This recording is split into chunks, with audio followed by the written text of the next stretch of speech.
Have you ever sat on your living room floor, looked at your cat, and felt like they were watching a version of you that no one else sees? We often think of our cats as independent, perhaps even a bit aloof, existing in our homes like beautiful, fur-covered enigmas. We feed them, we provide warm beds, and we assume they're happy because they aren't barking at the door or scratching the furniture. But in the quiet, observant world of your cat, there is a language being spoken that 98% of owners completely miss. Most people look at their cat and see a pet, but there is a tiny group, only about 2% of owners, who realize that their cat is actually looking at them as an equal.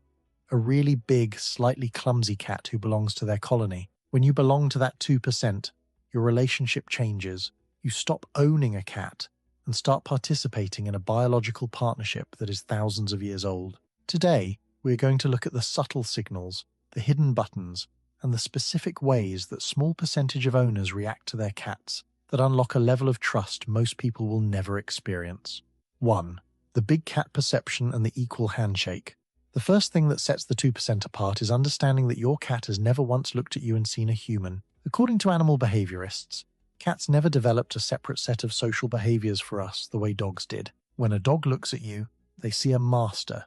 When your cat looks at you, they see a peer. Most owners walk into a room and immediately reach down to pet their cat's head. To us, it's love. To a cat, it's like a stranger walking up and hugging you without saying hello. It's jarring, and over time, it teaches your cat to flinch rather than lean in. The 2% do something different. They use the finger handshake. They extend one finger, held a few inches from the cat's nose, and they wait. This allows the cat to process your scent first, which is their primary way of identifying safety. When a cat pushes their face into that finger, they are giving you the green light. By asking for permission instead of demanding attention, you move from being a giant who grabs to a colony member who respects. 2. The vocal identity. Why your normal voice doesn't work. Have you ever noticed that you naturally slip into a higher-pitched, slightly ridiculous voice when you talk to your cat? Most people feel embarrassed about this, but science says the 2% who lean into this cat voice are the ones building the strongest bonds. A 2022 study found that cats can easily distinguish their owner's voice from a stranger's, but they almost exclusively react when the owner uses short, soft, slightly higher-pitched phrases. When owners speak in their normal adult voice, cats barely register the sound. The 2% understand that their voice is more than just noise. It is a vocal identity of safety. By consistently using that warm, gentle tone, you are regulating your cat's nervous system. You are telling their brain, this specific sound means comfort, calmness, and you. It's not just baby talk, it's a biological signal that you are their safe base. 3. Scratching where love lives. Most owners pet their cats the way they would pet a dog. Long strokes down the back or, worse, going for the belly. While some cats tolerate this, they aren't necessarily enjoying it. In fact, the base of the tail and the belly are wrong zones that can cause a cat's stress hormones to spike. The 2% of owners focus on the scent gland zones, the cheeks, the base of the ears, and under the chin. When you scratch these areas, your cat releases facial pheromones, chemicals that signal trust and safety. But there is one specific spot that unlocks everything. The base of the head, right between and behind the ears. This is the one place a cat can never reach on their own. In the world of bonded cats, grooming this spot is called allogrooming, and it's reserved for family only. When you gently stroke this area, it triggers the release of oxytocin in both you and your cat. You aren't just petting them, you are chemically confirming that you belong to each other. 4. The equal presence ritual. Think about what life looks like from your cat's perspective. Every human in their world is a giant who towers over them. Even your love comes from a place of height. The 2% of owners realize that the most meaningful thing you can do for a cat often involves doing absolutely nothing. They practice something called parallel presence. This means sitting on the floor at the cat's level without reaching for them, calling their name, or asking for anything. When you make yourself small enough to meet them where they are, a shift happens. Your cat notices that you aren't a threat or a demander. They might move closer, perhaps sitting just a few feet away. This space between you isn't distance. It is your cat choosing to be with you on their own terms. In the world of cats, being chosen is the highest form of love there is. 5. Completing the hunting cycle. Why do so many cats lose interest in toys after 30 seconds? Most owners treat playtime like a game of keep away, waving a feather in the air where the cat can never grab it. The 2% understand that cats are not chasers, they are ambush predators. Their brain is hardwired for a specific sequence: stalk, chase, pounce, catch, kill, and eat. When you never let them catch the toy, you are leaving them in a state of high arousal frustration. It's like watching a movie that cuts off right before the ending. The observant 2% move the toy slowly, letting it hide behind pillows or freeze like real nervous prey. Most importantly, they let the cat win. They let the cat grab the toy and kill it with backleg kicks. Then, they follow it up with a small treat to simulate the eat phase.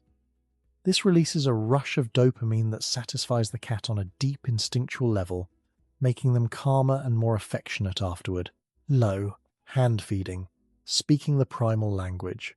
Most owners follow a simple routine: fill the bowl, set it down, and walk away. While there's nothing wrong with that, it misses a powerful bonding opportunity. In the wild, mother cats bring prey back to their kittens. The act of offering food directly is one of the first experiences of trust a cat ever has. The 2% of owners tap into this by offering a few pieces of food from their open palm at least once a week. When you do this, you aren't just giving a snack. You are speaking a language that goes back thousands of years. You are telling your cat, "I provide for you. You are safe with me." Over time, your cat begins to approach your hands not with hesitation, but with the expectation of safety. Your hands stop being unpredictable giants and become a source of primal trust. 7.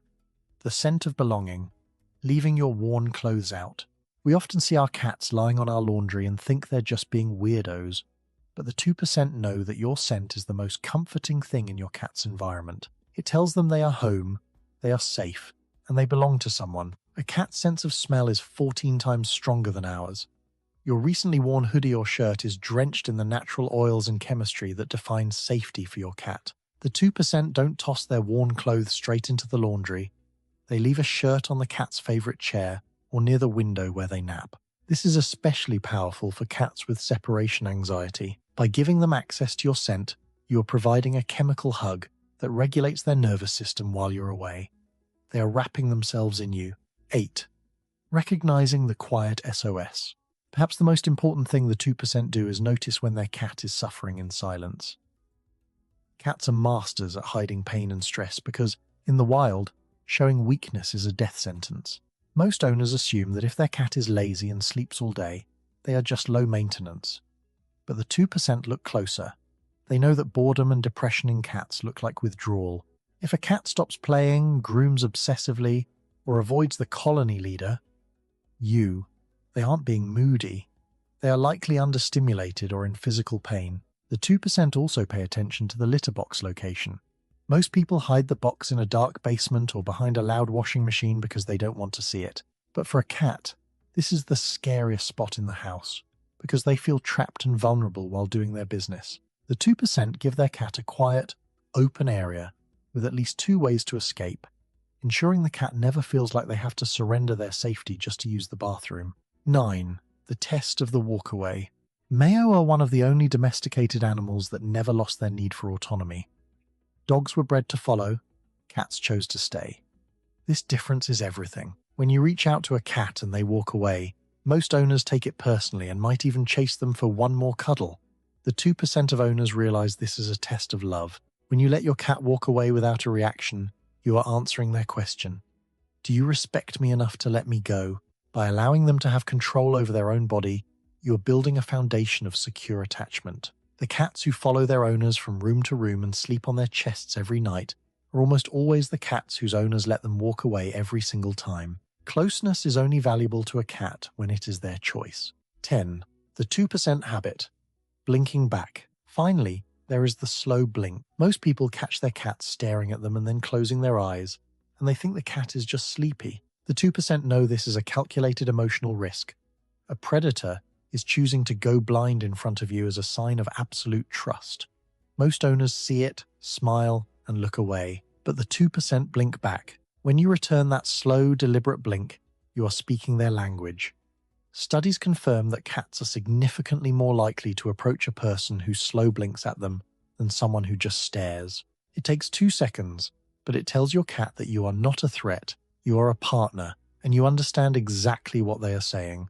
Becoming the 2%. Your cat doesn't need you to be a perfect owner. They don't need the most expensive toys or a designer home. What they need is for you to see them for who they actually are.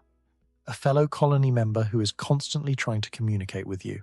When you stop yelling at them for being bad, which they don't understand, and start focusing on their environment and their instincts, everything changes. When you start scratching the right spots, using your cat voice, and respecting their need for autonomy, you move into that 2%. The reward for this shift isn't just a better behaved cat. It is the experience of a secure attachment bond, the same kind of bond seen between human infants and their parents. It is the feeling of your cat melting into your hand, seeking out your scent, and choosing to be vulnerable with you simply because your presence alone tells their nervous system that they are home. If you learned something new about your cat's secret world today, hit that like button and subscribe. We're here to help you move from being just a pet owner to being the really big cat your furry companion truly deserves. Until next time, keep watching those small signals.